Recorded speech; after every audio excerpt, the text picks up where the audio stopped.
나이가 들수록 사람과의 인연은 더욱 소중하고 의미 있는 존재가 됩니다. 세월이 흐를수록 관계의 깊이와 질이 인생의 전반적인 만족도와 행복감을 좌우하는 핵심 요소로 작용합니다. 어떤 물질적 성취나 사회적 지위보다도 주변의 따뜻한 관계망이 노년기 삶의 질을 결정짓는 가장 중요한 자산입니다.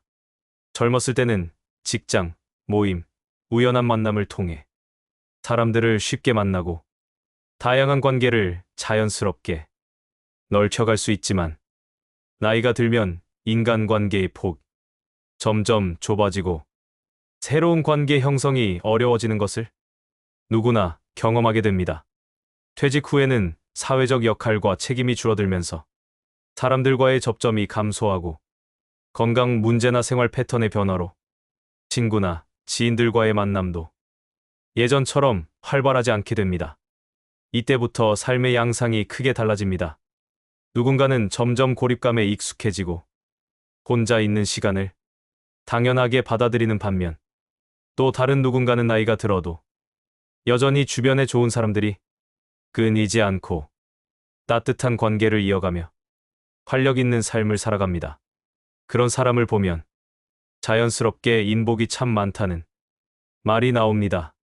하지만 자세히 들여다보면 이는 단순히 운이나 성격의 문제가 아니라 오랜 세월 동안 몸에 밴 태도와 꾸준한 습관의 결과인 경우가 대부분입니다.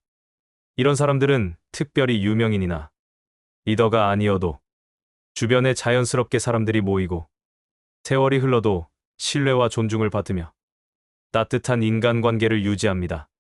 이것이 바로 인생 후반부의 진정한 자산입니다. 사람들과의 접점이 감소하고 이들이 공통적으로 보여주는 첫 번째 특징은 비판보다는 격려를 선택한다는 점입니다. 나이가 들수록 나는 인생을 많이 살아봤다는 생각 때문에 자신도 모르게 타인의 행동을 평가하거나 가르치려는 말투가 나오기 쉽습니다. 하지만 인복이 많은 사람들은 이런 순간에 상대의 부족함을 들춰내기보다 따뜻하게 받아들이고 힘이 되는 말을 먼저 건넵니다. 예를 들어 동네 커뮤니티 행사에서 누군가 발표 도중 실수를 했을 때 일반적인 반응은 저 사람 왜 저래일 수 있지만 인복 많은 사람은 괜찮아요. 누구나 실수하죠라며 먼저 웃어줍니다. 이런 말 한마디가 분위기를 바꾸고 상대의 마음에 신뢰의 씨앗을 심습니다. 이런 태도는 단순히 말투의 문제가 아니라 관계에서 신뢰를 쌓는 가장 강력한 무기입니다. 사람들은 본능적으로 자신을 비난하는 사람보다 따뜻하게 바라봐주는 사람에게 끌리게 되어 있거든요.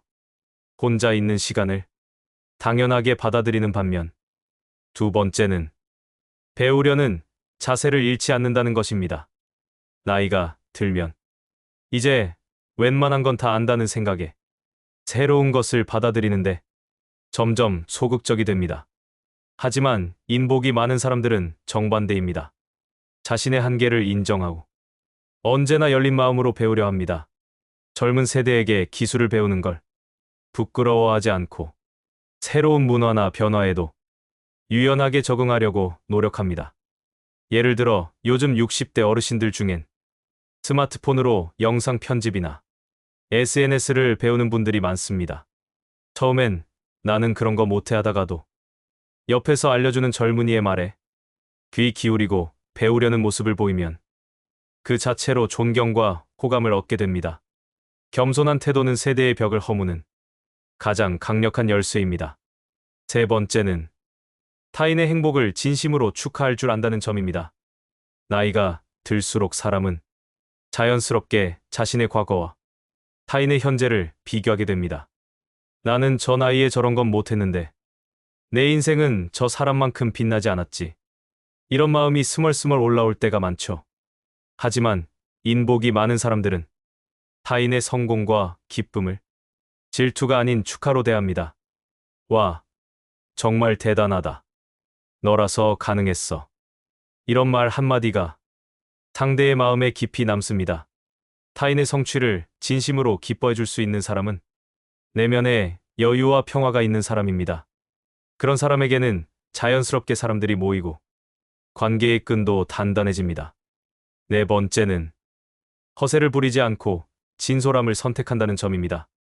나이가 들수록 지나온 인생을 자랑하고 싶을 때가 옵니다.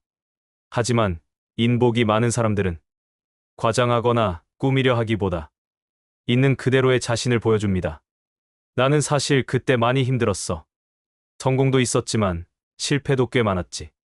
이런 솔직한 말이 상대방을 편안하게 만들고 관계에 신뢰라는 단단한 기반을 제공합니다. 허세로는 잠시 주목을 받을 수는 있지만 진심으로 존경받기는 어렵습니다. 반대로 진솔함은 시간이 지날수록 빛을 발합니다. 다섯 번째는 꾸준함입니다.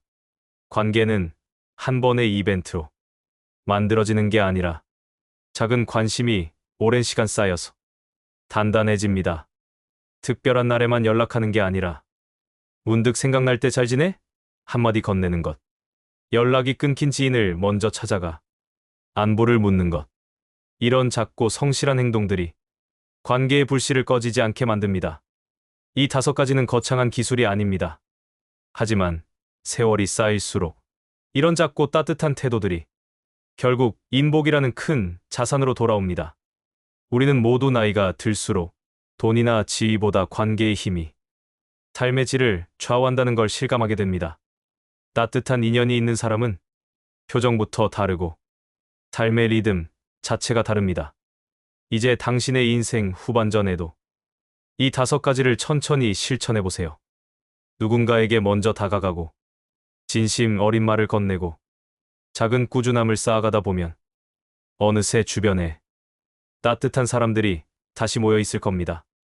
나이가 들어도 인복이 넘치는 삶. 그건 운이 아니라 태도로 만들어가는 겁니다. 관계는 거창한 결심보다 작은 실천에서 달라집니다.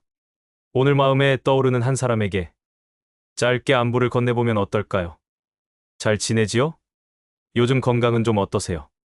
한 줄의 문장이지만 마음을 잇는 다리가 되어줍니다. 일주일에 한 번 30분의 산책이나 차 한 잔을 약속해보는 것도 좋습니다. 길지 않아도 정기적인 만남은 서로의 삶을 부드럽게 이어줍니다. 그날 고마웠던 한 사람을 작은 공책에 적어두면 감사의 습관이 쌓여 관계의 온도가 조금씩 높아집니다. 대화를 나눌 때는 조언보다 경청을 먼저 두면 좋습니다. 그동안 많이 애쓰셨군요. 감정을 먼저 받아주면 마음이 풀리고 그 다음에 제안은 훨씬 자연스럽게 스며듭니다. 세대가 다른 이들과는 질문이 좋은 다리가 됩니다. 요즘은 그렇게 배우는군요. 조금 더 알려주시겠어요? 배우려는 태도는 존중의 신호가 되어 서로의 세계를 가깝게 만들어줍니다. 모든 관계에 똑같이 힘을 쓸 필요는 없습니다. 서로에게 기운을 건네고 진심으로 웃을 수 있는 몇 사람을 떠올려 보세요. 그 이름들을 달력에 조용히 표시해두고 한 달에 한 번 안부를 나누면 삶의 리듬이 단단해집니다. 갈등이 생길 때는 짧고 맑은 사과가 도움이 됩니다. 제가 경솔했습니다. 미안합니다. 변명 없이 체면을 먼저 세워주면 관계는 생각보다 쉽게 제자리를 찾아갑니다. 지역의 작은 모임도 좋은 인연의 씨앗이 됩니다. 도서관 강좌, 걷기 동아리, 가벼운 봉사활동처럼 함께 시간을 움직이며 보내는 경험은 말보다 빨리 신뢰를 키워줍니다. 끝으로 내 몸과 마음을 돌보는 일도 잊지 않았으면 합니다. 충분한 잠과 제때의 식사, 가벼운 운동은 사람을 대하는 태도의 바탕이 됩니다. 내가 편안할 때 관계도 편안해집니다. 오늘 밤 연락처에서 한 이름을 고르고 짧은 안부를 남겨보세요. 관계의 후반전은 큰 이벤트가 아니라 작은 불씨를 매일 살리는 일에서 시작됩니다. 그 불씨들이 모이면 우리의 노년은 더 따뜻하고 더 넉넉해질 것입니다. 이 영상이 마음에 닿았다면 청춘 후반과 함께 인생 후반전을 준비해봅시다. 좋아요 눌러주시고 구독도 부탁드립니다. 알림 설정까지 해두시면 다음 이야기도 놓치지 않습니다.